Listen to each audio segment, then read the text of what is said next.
உங்களுடைய ஆதரவு யாருக்கு? டிவிக்கே தான். விஜய்க்கு போடலாம். டிவிக்கே தான் போற மாதிரி.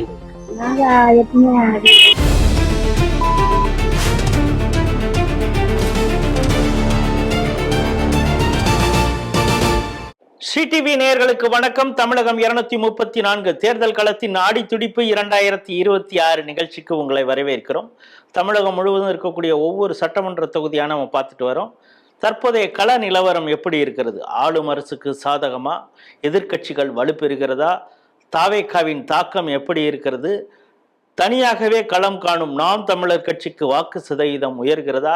பெண் வாக்காளர்கள் என்ன நினைக்கிறாங்க? இளைஞர்கள் எப்படி வாக்கு போட தயாராக இருக்கிறாங்க? யாருக்கு ஆதரவாக? எந்த இஷ்யூஸ்லாம் அவங்க முன்னிறுத்துறாங்க?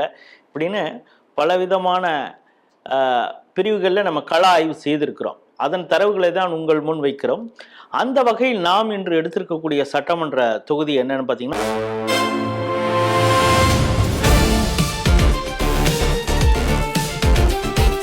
வேலூர் மாவட்டத்தில் வரக்கூடிய கீழ் வைத்தியன் குப்பம், அதை ஷார்ட்டாக கேவி குப்பம் அப்படின்னு சொல்லுவாங்க. இது ஒரு தனி தொகுதி அப்படின்னு பார்க்குறோம். இங்கே மொத்த வாக்காளர்கள் அப்படின்னு பார்த்தீங்கன்னா 2,13,000 பேர் இருக்காங்க. ஆண் வாக்காளர்கள் 1,04,000, பெண் வாக்காளர்கள் 1,08,000, சற்றே கொஞ்சம் அதிகமாக இருக்கிறாங்க. இந்த சட்டமன்ற தொகுதியை பொறுத்தளவு 2021 புரட்சி பாரதம் கட்சியுடைய ஜெகன் மூர்த்தி அவர் அதிமுகவுடைய சின்னத்தில் போட்டிட்டு 84,579 வாக்குகள், அதாவது 49% வாக்குகளை பெற்று வெற்றி பெற்றார். யாருக்கு எதிராகனா சீதாராமன் அப்படின்னு திமுக கட்சியை சார்ந்தவர். அவர் 73,000 சொச்சம் வாக்குகள் வாங்கினாரு. அவருடைய வாக்கு சதவீதம் பார்த்தீங்கன்னா 42%. திவ்ய ராணி அப்படின்னு நாம் தமிழர் கட்சியின் சார்பாக போட்டிட்டாங்க. 10,000 வாக்குகள் அவங்க வாங்கியிருக்கிறாங்க. அதாவது ஆல்மோஸ்ட் 6% வாங்கியிருக்கிறாங்க. இப்போ நீங்கள் பார்த்தீங்கன்னா டிஃப்ரென்ஸ் ஜெகன்மூர்த்திக்கும் சீதாராமனுக்கும் பார்த்தீங்கன்னா 10,582. அது நாம் தமிழர் கட்சி பிரித்த வாக்கு அப்படிங்கிறத நம்ம புரிஞ்சுக்கலாம். அதே போல் 2016 ஜி லோகநாதன் அப்படிங்கிற ஒரு அதிமுக கட்சியின் சார்பாக போட்டியிட்டு 75,000 வாக்குகள் வாங்கினாரு. அவருக்கு அடுத்து வி அமலு அப்படின்னு திமுக கட்சியை சார்ந்தவர்களும், அந்த நேரத்தில் பாமக தனியாக நின்றது. குசலகுமாரி அவங்க நின்னாங்க. அவங்க 13,000 வாக்குகள் வாங்கியிருக்காங்க. தெய்வாம்பாள் அப்படின்னு சொல்லி தேமுதிக கட்சியை சார்ந்தவர் ஒரு 4,000 வாக்கு வாங்கியிருக்காங்க. இந்த பகுதியில் அப்பொழுது பாஜகவும் போட்டியிட்டது. விமலா அப்படிங்கிறவங்க போட்டியிட்டாங்க. இப்போ இதில் நம்ம குறிப்பிட்டு கவனிக்க வேண்டியது என்னன்னா, 2016 நாம் தமிழர் கட்சி நோட்டாவுக்கு கீழே அர்ச்சனா அப்படிங்கிற ஒரு பெண் அவங்க போட்டிட்டாங்க. நாதாக்கா சார்பாக வெறும் 788 வாக்குகளை வாங்கினாங்க. ஆனா அதுவே 2021 பார்த்தீங்கன்னா 10,000 வாக்குகளுக்கு மேல வாங்கி திமுக தோற்பதற்கே காரணமாக நாம் தமிழர் கட்சி இருந்தது அப்படிங்கிறத நம்ம குறிப்பிட்டு பார்க்கணும். 2011 சி.கே. தமிழரசன் அதிமுக வெற்றி பெற்றிருக்கார். ஸோ இந்த சட்டமன்ற தொகுதி தனி தொகுதியுடைய ப்ரொஃபைலை பார்க்கும் பொழுது தொடர்ந்து அதிமுக வெற்றி பெற்று வருகிறது. ஆனால் மார்ஜின் அப்படின்னு பார்த்தீங்கன்னா 9,760, 9,746, கடந்த முறை 10,000. ஸோ இதை ஏதாவது ஒரு கட்சி பிரிச்சதுன்னா யார் வெற்றி அப்படிங்கிறது. ஸோ என்ன வேணாலும் ஆகலாம் அப்படிங்கிற அளவுக்கு தான் இந்த கேவி குப்பம் இருக்கிறது.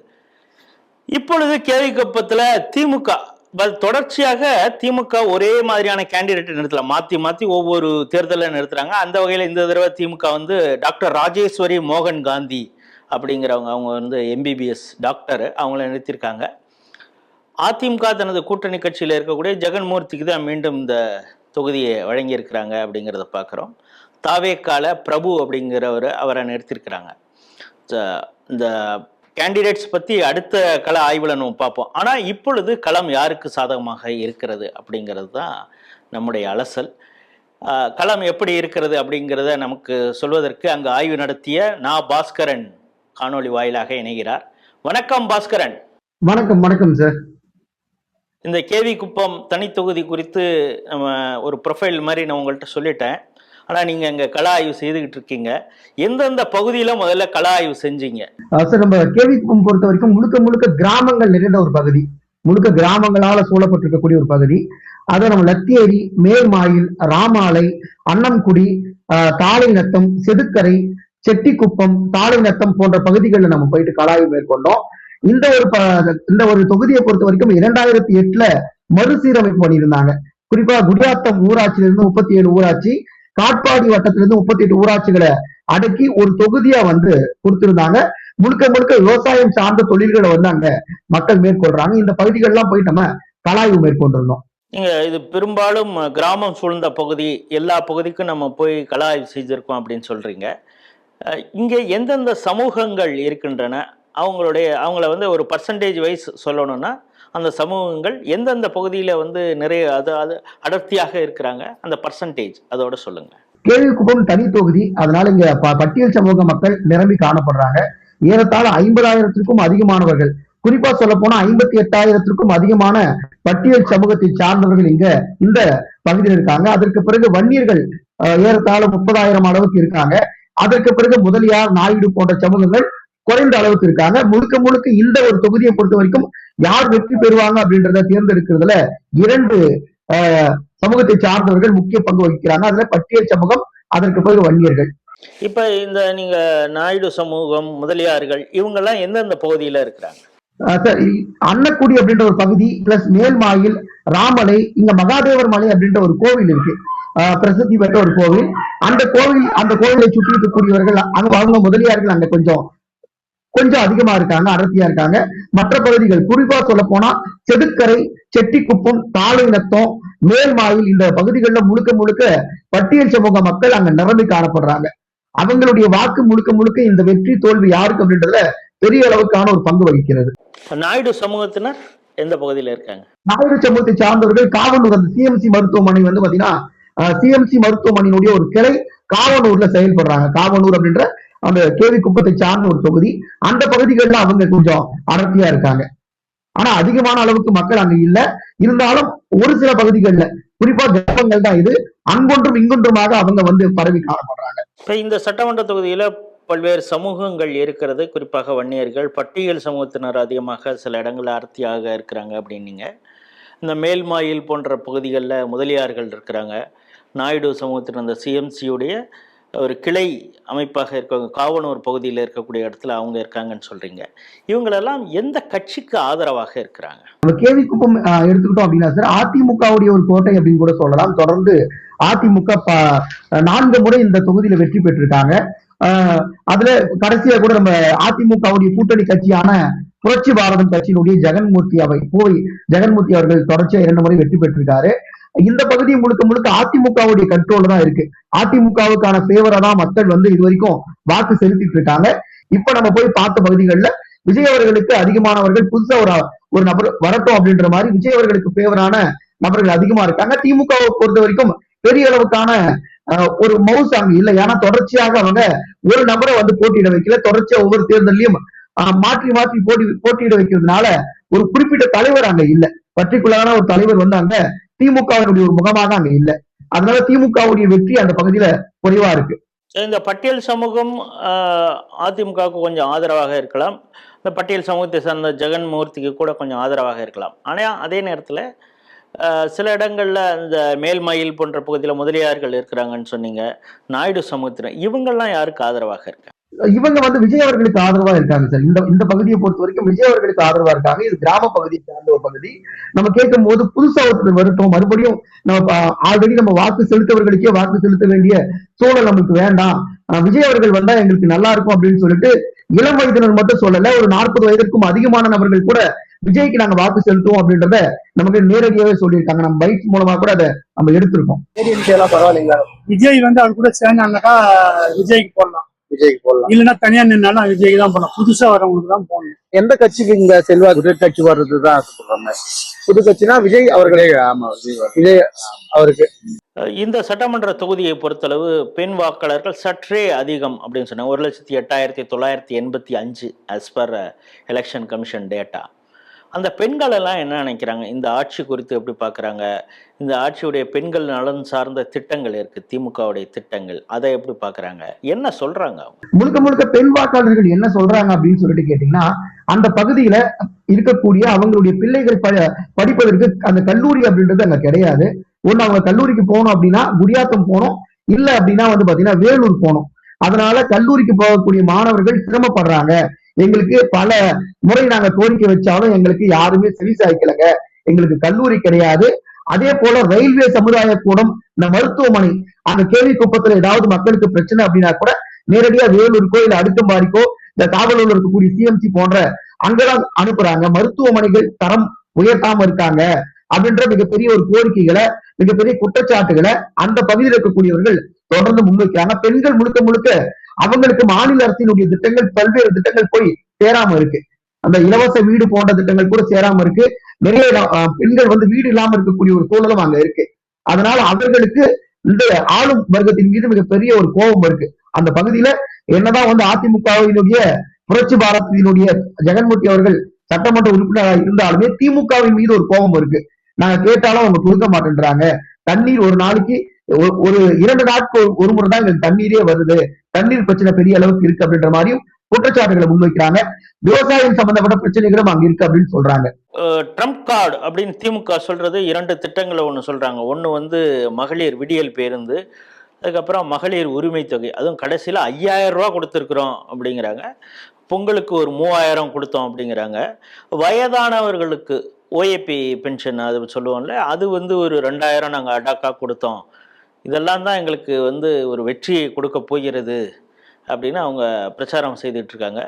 இந்த பெண்களுக்கு இந்த 5000 கொடுத்ததோ இல்லை விடியல் பேருந்தோ இதையெல்லாம் அவங்க ஒரு பாசிட்டிவாவே பார்க்கலையா? இது கிராமத்துல இருக்கக்கூடியவர்களுக்கு அந்த விடியல் பயணம் அப்படின்றது பெரிய அளவுக்கு இல்ல. அந்த பகுதியில போறதே 2 பஸ் தான், 2 பஸ் தான் இருக்கு. அவங்க டைமிங் பஸ், அது குக்கிராமம், ஆந்திராவினுடைய எல்லை பகுதி, பார்டர் இருக்காங்க. அங்க 2 பஸ் 3 பஸ்கள் தான் பாத்தீங்கன்னா நேரத்துக்கு ஒரு முறை போகுது. அதனால பெரிய அளவுக்கு விடியல் பயணம் அந்த பகுதியில சொல்லிக் கொள்ளக்கூடிய அளவுக்கு செயல்படுத்த முடியல. அதே போல பணம் அந்த 5000 ரூபாயோ 2000 ரூபாயோ எல்லாத்தையுமே எங்களுடைய பணத்தை வேணா நம்மளுக்கு கொடுத்தாங்க, எங்களுக்கு அவங்க சொந்த பணத்தை கொடுக்கல அப்படின்னு சொல்லக்கூடிய பெண்கள் கிராமப்புறங்கள்ல இப்ப தெளிவா பேசுறாங்க. எங்க பணத்தை எங்க கொடுத்துட்டு அதுவும் 3 மாசத்துக்கு முன்கூட்டியே ஒவ்வொரு மாசமும் வரக்கூடிய பணத்தை சேர்த்து ஒன்னா கொடுத்துருக்காங்க. அது என்ன எங்களுக்கு என்ன கொடுத்தாங்க? அதே போல பொன்முடி போன்ற நபர்கள்லாம் அந்த விடியல் பயணம் பிச்சை அப்படின்ற மாதிரிலாம் சொல்லியிருந்தாரு. ஓசி பஸ் அப்படின்ற மாதிரிலாம் சொல்லியிருந்தாரு. அதெல்லாம் அந்த பகுதியில பெரிய அளவுக்கு ஈடுபட்டு இருக்கு. கேட்டா ஓசி பயணம்னு சொல்றாங்க, நாங்க என்ன அவங்க கிட்ட பிச்சையா கேட்டோம் அப்படின்ற மாதிரி தெளிவா பேசக்கூடிய பெண்மணிகள் அங்க அதிகமா இருக்காங்க. கிராமப்புறமா இருந்தாலுமே அங்க அந்த பெண்மணிகளினுடைய பார்வை அப்படின்றது பெரிய அளவுக்கு அடர்த்தியா இருக்கு. அவங்க தெளிவா இருக்காங்க, தெளிவா இருக்காங்க. எங்களுக்கு ஓசி பயணமே தேவையில்லைங்க, எங்களுக்கு பேருந்தே 2 தான் வருதுங்க, நாங்க 2 வீலர்ல போறோம், ஆட்டோல தான் போறோம், வேலைக்கு போறதா இருந்தாலும் எங்களுக்கு அது தேவையில்லை, எங்களுக்கு மரியாதை கொடுத்தா போறோம் அப்படின்ற மாதிரி சொல்லக்கூடிய பெண்களும் இருக்காங்க. பட் நேரடியா நம்ம கிட்ட அவங்க நம்ம வீடியோ எடுக்கும் போது பேச மாட்டேன்றாங்க, ஆஃப்லைன்ல தான் பேசுறாங்க இது போன்ற விஷயங்கள் எல்லாத்தையும். இப்போ பெண்கள் சம்பந்தமான பல பிரச்சனைகளுக்கு, குறிப்பாக பாலியல் பிரச்சனைகள் பல இடங்களில் தொடர்ந்து நடந்துட்டு இருக்கு. போதை அந்த கலாச்சாரம், அதுக்கப்புறம் டாஸ்மாக்னால வருமானம் எல்லாம் அந்த டாஸ்மாக்கே கொடுத்துட்றாங்க, ஆண்கள் வேலைக்கு போறதில்லை அப்படிங்கிற ஒரு சிக்கல்லாம் இருக்குது. இது குறித்தெல்லாம் ஏதாவது பெண்கள் அங்கே பேசுறாங்களா? சார், குறிப்பா இது ஆந்திர பார்டரை ஒட்டிருக்கக்கூடிய ஒரு பகுதி. இந்த பகுதிகளை கள்ளச்சாராயம் அதிகமா இருக்கு அப்படின்னு சொல்றாங்க. கள்ளச்சாராயம் இருக்கக்கூடிய பிரச்சனைகள் இந்த பகுதிகளில் இருக்கு, அதை கண்ட்ரோல் பண்ண மாட்டேன்றாங்க. ரேஷன் அரிசியை கடத்துறாங்க. ஆந்திர பார்டர் பகுதி அப்படின்றதுனால இங்கிருந்து அரிசிகளை கொண்டு போயிட்டு ஆந்திராவில் இருக்கக்கூடிய குப்பம் போன்ற பகுதிகளில் வியாபாரம் பண்றாங்க. அங்க இருக்கக்கூடிய பகுதிகளில் மோர்தனா டேம் சுற்றி இருக்கக்கூடிய பகுதிகளில் போயிட்டு வியாபாரம் பண்றாங்க. இதெல்லாம் தடுக்கணும், தடுக்காம இருக்காங்க. கள்ளச்சாராயம் இங்க அதிகமா இருக்கு. டாஸ்மாகால மிகப்பெரிய அளவுக்கு அந்த பகுதியில் இருக்கக்கூடிய இளைஞர்கள் கெட்டு போறாங்க அப்படின்ற குற்றச்சாட்டுகளை தொடர்ந்து அந்த பகுதி மட்டும் இல்ல, நம்ம போற பல பகுதிகளிலும் டாஸ்மாக் பிரச்சனை மிகப்பெரிய பிரச்சனையா மக்கள் சொல்றாங்க. அது எப்பதான் மூடுவாங்கன்னு தெரியல அப்படின்ற மாதிரியும் சொல்றாங்க. இங்க இருக்கக்கூடிய இளைய வாக்காளர்கள், அதாவது ஃபர்ஸ்ட் டைம் ஓட்டர்ஸா இருக்கலாம், இப்ப நீங்க சொல்ற ஒரு 35 வயசு வரைக்கும் இருக்கக்கூடிய இளைஞர்கள் இந்த ஆட்சி குறித்து எப்படி பாக்குறாங்க? மற்ற சமூகங்கள்ல, பட்டியல் சமூகத்தில் இருக்கக்கூடிய இளைஞர்கள் என்ன சொல்றாங்க, முதலியார், வன்னியர், இந்த சமூகத்தில் இருக்கக்கூடிய இளைஞர்கள் என்ன சொல்றாங்க அப்படிங்கிறத உங்களால கொஞ்சம் பிரிச்சு சொல்ல முடியுமா? பட்டியல் சமூகத்தை சார்ந்த இளைஞர்கள் பெரிய அளவுக்கு விஜய் அவர்களுக்கு ஆதரவா பேசுறாங்க. நம்ம போய் கேட்கும் போது, நாங்க தொடர்ந்து பல முறை பார்த்துட்டோங்க, மறுபடியும் அதிமுக திமுக எங்களுக்கு வேணாங்க, நாங்க விஜய் அவர்களுக்கு வாக்கு செலுத்துறோம் அப்படின்றதுல அதிகமா சொல்லக்கூடியவர்கள் பட்டியல் சமூகத்தை சார்ந்த இளைஞர்கள். குறிப்பா சொல்ல போனா ஒரு 19 வயதுல இருந்து ஒரு 28-30 வயதுல இருக்கக்கூடிய இளைஞர்கள் தெளிவா நம்ம கிட்ட சொல்றாங்க, நாங்க விஜய் அவர்களுக்கு இந்த முறை வாக்கு செலுத்தலான்னு இருக்கோம், அவர் வெற்றி பெறாரோ தோல்வி பெறாரோ இல்ல, அவருக்கு ஒரு பர்சன்டேஜ் நாங்க உருவாக்கி கொடுக்க போறோம் அப்படின்ற மாதிரி சொல்றாங்க. வன்னியர்களை பொறுத்த வரைக்கும் அந்த பகுதியில அதிமுகவுக்கு ஃபேவரா இருக்காங்க. வன்னியர்கள் அதிமுகவுடைய வேட்பாளர்களுக்கு நாங்க வாக்கு செலுத்துவோம் அப்படின்னு சொல்றாங்க.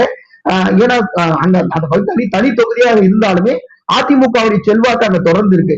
ஏன்னா தொடர்ச்சியா பலமுறை 4 முறை அதிமுகவோட சார்ந்த வேட்பாளர்கள் அங்க வெற்றி பெற்றிருக்காங்க. அதனால அதிமுகவுடைய கட்டமைப்பு, அங்க இருக்கக்கூடிய தலைவர்கள், நகரமன்ற தலைவர்கள், அங்க இருக்கக்கூடியவர்கள்லாம் அங்க இருக்கக்கூடிய பகுதி மக்களுக்கு மிகப்பெரிய அளவுக்கு சேவை செஞ்சிருக்காங்க. அதனால அதிமுகவுக்கு ஃபேவரா வன்னிய சமூகத்தை சார்ந்தவர்கள் சொல்றாங்க. அதே போல நாயுடு, முதலியார் போன்றவர்கள்லாம் இந்த இளைய தலைமுறை வாக்காளர்கள் விஜய் அவர்களுக்கு ஃபேவரா பேசுறாங்க. திமுகவுக்கு மிகப்பெரிய அளவுக்கான வாய்ப்பு இந்த பகுதியில குறைவாதான் இருக்கு. திமுகவை பற்றி பேசக்கூடிய நபர்கள் குறைவா இருக்காங்க. ஏன்னா போன முறை சீதாராமன் அவர்கள் போட்டிட்டு இருந்தாரு. இந்த முறை மாற்று நபருக்கு வாய்ப்பு கொடுக்குறாங்க. சரியான ஒரு முகம், திமுகவுடைய ஒரு முகம் அங்க இல்ல. அதனால பெரிய அளவுக்கு திமுகவை பற்றியான அந்த கட்சி பற்றியான விஷயங்கள் அவங்களுக்கு தெளிவா போய் சேரல. இப்ப நான் சொன்ன பொழுது 2021 திமுக அந்த அதிமுகவுடைய வாக்கு வித்தியாசம்ங்கிறது 10,582. அதுல நாம் தமிழர் கட்சி திவ்யா ராணி 10,027 வாக்குகள் வாங்கியிருக்காங்க.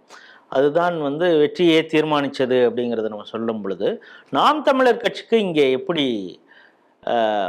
வாக்கு சதவீதம் எந்த அளவுக்கு இருக்குது? தாவேக்கனால ஏதாவது நாம் தமிழருக்கு தாக்கம் இருக்கிறதா? கண்டிப்பா. போன முறை NTK, அதாவது நாம் தமிழ் சார்பா திவ்யா ராணி அவர்கள் 10,027 வாக்குகள் பெற்றிருந்தாங்க. சரியா சொல்ல போனா அதுதான் திமுகவுடைய வெற்றியை பறிச்சிச்சு அப்படின்னு கூட சொல்லலாம். பட் இந்த முறை நாம் தமிழர் சம்பந்தப்பட்ட கேள்விகளை மக்கள் மத்தியில முன்வைக்கும் போது பெரிய அளவுக்கு நாம் தமிழர் பற்றியான விஷயங்கள் அவங்களுக்கு வேணாம், இல்லைங்க பார்த்துக்கோங்க, விடுங்க, நாங்க மறுபடியும் விஜய்க்கு வாக்கு செலுத்த போறோம் அப்படின்னு தான் சொல்றாங்க. சீமானியுடைய பேச்சினால கவரப்பட்ட தமிழ் தேசியத்தை சார்ந்த ஒரு நபர்கள்லாம் சீமானுக்கு ஒரு சில நபர்கள் ஆதரவு தெரிவிச்சாலுமே இந்த முறை ஏற்கனவே நம்ம சொன்னோம், அர்ச்சனா அப்படின்னு சொல்லப்படக்கூடியவர்கள் 2016 788 ஓட்டு தான் வாங்கியிருந்தாங்க. அதற்கு பிறகு நடந்த தேர்தல்ல 10,000 வாக்குகள் வாங்கியிருந்தாங்க. இந்த முறை அந்த வாக்கு குறையும் அப்படின்னா நம்முடைய கலாய்வின் மூலமா நமக்கு தெரியப்படுது. அந்த 10,000 வாக்கு அப்படின்றது இந்த முறை குறையும், அதிகமா போவதற்கான வாய்ப்பு சூழலோ அங்க இல்ல. அதற்கு முழுக்க முழுக்க காரணம் விஜயினுடைய புதிய கட்சி. இந்த சட்டமன்ற தொகுதியை பொறுத்தளவு மாநில அரசுடைய திட்டங்கள், மத்திய அரசுடைய திட்டங்கள் இதெல்லாம் எந்த அளவு போய் சேர்ந்திருக்குது? மாநில அரசினுடைய திட்டங்கள் பெரிய அளவுக்கு போய் சேரல அப்படின்னு தான் சொல்லணும். ஏன்னா அந்த பகுதிகளில் சாலை வசதி பெருசா ஒண்ணும் இல்ல. அந்த மோர்தானா டேம் அதை சுத்தமா வச்சுட்டு இல்லை அப்படின்னு சொல்லிட்டு ஒரு குற்றச்சாட்டை அவங்க முன்வைக்கிறாங்க. அதே போல அங்க ஒரு பிரசித்தி பெற்ற கோவில் இருக்கு. அந்த கோவில் மகாதேவர் மலை அப்படின்ற ஒரு கோவில் கீழே அந்த அடிவாரங்கள்ல இருக்கக்கூடிய அந்த பகுதிகளில் பெரிய அளவுக்கான சுத்தமா இல்லை அப்படின்ற மாதிரியான குற்றச்சாட்டுகளை முன்வைக்கிறாங்க. வீடு பாத்தீங்கன்னா பெரிய அளவுக்கு எங்களுக்கு வரலைங்க, நாங்க பலமுறை விண்ணப்பிச்சிருக்கோம், ஆனா வீடு எங்களுக்கு கிடைக்கல அப்படின்ற ஒரு குற்றச்சாட்டை முன்வைக்கிறாங்க. தண்ணீர் அங்க 2 நாட்களுக்கு ஒரு முறை தான் அங்க கிடைக்குதுங்களா. இந்த பகுதி முழுக்க முழுக்க வறண்ட பகுதி. வேலூர் மாவட்டம் அப்படின்னாவே வெயில் பெரிய அளவுக்கு தாக்கத்தை ஏற்படுத்தக்கூடிய ஒரு பகுதி. இந்த பகுதிகளில் தண்ணீர் பிரச்சனை அதிகமா இருக்கு, எங்களுக்கு தண்ணீர் 2 நாட்களுக்கு ஒரு முறை கூட விடமாட்டேன்றாங்க அப்படின்ற குற்றச்சாட்டுகளை முன்வைக்கிறாங்க. அதற்கு பிறகு பாத்தீங்கன்னா அந்த மருத்துவமனை தரம் உயர்த்தாம இருக்காங்க, கல்லூரி கிடையவே கிடையாது. அங்க பாத்தீங்கன்னா கல்லூரி போனோம்னாவே வேலூர் போனோம் அப்படின்னா குடியாத்தம் போனோம். இது போன்ற பிரச்சனைகள்லாம் அங்க மிகப்பெரிய அளவுக்கு பாதிப்பை ஏற்படுத்திருக்கு அங்க இருக்கக்கூடிய மக்களுக்கு. அந்த கிரவுண்ட் இல்லைன்னு சொல்றாங்க, விளையாடக்கூடிய கிரவுண்ட் எங்களுக்கு கிடையாதுங்க, நாங்க எந்த விளையாட்டும் விளையாட முடியல, ஒரு கிரவுண்ட் அமைச்சு கொடுத்தா எங்களுக்கு பெரிய அளவுக்கு நல்லா இருக்கும் அப்படின்ற மாதிரியும் அங்க இருக்கக்கூடிய இளைஞர்கள் நம்ம கிட்ட சொல்லியிருக்காங்க. கிராமம் சார்ந்த பகுதி அப்படிங்கிறதுனால விவசாயிகளுக்கு அங்க என்னென்ன பிரச்சனை இருக்குது? விவசாயிகள் திமுக குறித்து என்ன சொல்றாங்க? விவசாயிகள் முழுக்க முழுக்க பாத்தீங்கன்னா பயிர் பற்றியான பிரச்சனைகள், அவங்களுக்கு பயிர் காப்பீடு பற்றியான விவரங்கள் அவங்களுக்கு தெளிவா தெரியல. அதே போல ஒரு மாடு வாங்கியிருந்தாலுமே அதுக்கு இன்சூரன்ஸ் எப்படி போடணும், மாடு திடீர்னு இறந்து போயிடுச்சுன்னா அது பாத்தீங்கன்னா பெரிய அளவுக்கு பாதிப்பு. ஏன்னா ஒரு மாடு அந்த பசுவோ பாத்தீங்கன்னா 50,000 60,000 எங்களுக்கு பாத்தீங்கன்னா அந்த இன்சூரன்ஸ் பத்தியான தெளிவான விஷயங்கள்லாம் இல்ல. கூட்டுறவுல போயிட்டு எங்களுக்கு நகைக்கடன் வாங்குறதுக்கு கூட எங்களுக்கு பெரிய அளவுக்கு விழிப்புணர்வு இல்ல. நாங்க போய் கேட்டா இங்க போங்க அங்க போங்கன்னு சொல்லிட்டு சொல்றாங்க. அந்த கூட்டுறவுல எங்களுக்கு எளிமையா கடன் வாங்கி கொடுப்பதற்கான வழிகளை அவங்க சொல்லணும். அதே போல இந்த பயிர்க்கடன் ரத்து பண்ணியிருந்தாங்க, அது கூட பெரிய அளவுக்கு எங்களுக்கு எல்லாம் வரலங்க, ஆளும் கட்சியை சார்ந்தவர்களுக்கு தான் அதிகமான அளவுக்கு தள்ளுபடி இருந்தது. எங்களுக்கு போய் கேட்டா இல்ல, நீங்க இவ்வளவு பணத்துக்கு அதிகமா வச்சிருக்கீங்க, நீங்க இந்த வருஷம் வச்சிருக்கீங்க அப்படின்னு சொல்லிட்டு நாங்க கேட்கக்கூடிய விஷயங்கள் எல்லாமே தட்டி கழிக்கிறாங்க அப்படின்ற குற்றச்சாட்டுகளை முழுக்க முழுக்க அவங்க முன்வைக்கிறாங்க. பயிர்க்கடன் சம்பந்தப்பட்ட பிரச்சனைகள், இப்போ மோடி அவர்கள் வரக்கூடிய இந்த 6,000 ரூபாய் பணம், அது போன்ற விஷயங்கள் கூட அவங்களுக்கு போய் கிடைக்கல அப்படின்றாங்க. விவசாயிகளுக்கு ஆண்டுதோறும் 6,000 ரூபாய் பணத்தை மோடி அவர்கள் கொடுத்துட்டு இருக்காரு, அது கூட எங்களுக்கு கிடைக்கல. அதை எங்களுக்கு என்ன வழிமுறைன்னு எங்களுக்கு தெரியல, நாங்க கேட்டா அதுக்கான வழிமுறையை கூட இங்க இருக்கக்கூடியவர்கள் சொல்ல மாட்டேன்றாங்க அப்படின்ற ஒரு குற்றச்சாட்டுகளை தொடர்ந்து முன்வைக்கிறாங்க. இப்ப இந்த சட்டமன்ற தொகுதியை பொறுத்தளவு அதிமுக தான் கடந்த 4 முறையாக வெற்றி பெற்றுவிட்டு வருது அப்படிங்கிறத பார்க்குறோம்.